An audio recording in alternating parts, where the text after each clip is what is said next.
to the video series on the guiding principles on internal displacement, why and how they matter.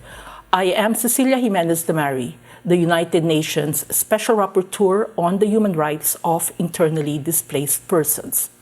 In the previous video, we discussed the rationale of the guiding principles and its background. And today, we will discuss the important question of who is an internally displaced person, or IDP. I suggest that you have a copy of the guiding principles with you at hand.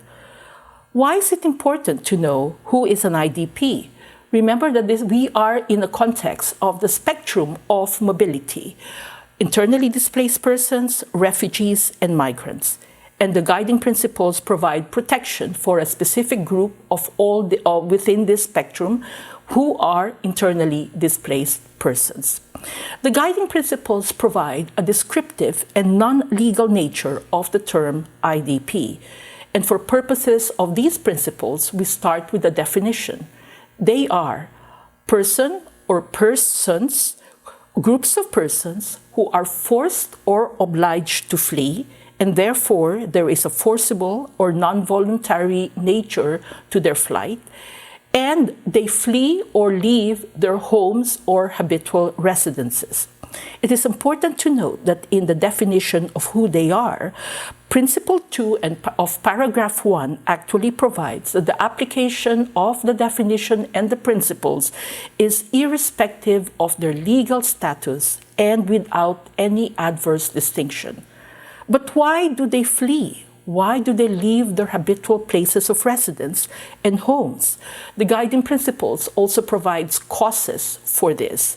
In particular, it says, as a result of or to avoid the effects of armed conflict, situations of generalized violence, violations of human rights, natural disasters, or man-made disasters, and who have not crossed an international border.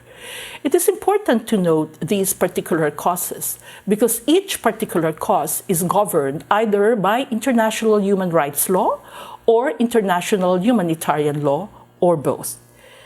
Now, one of the pending questions on the determination of who is an IDP is the issue of registration against legal status or status determination.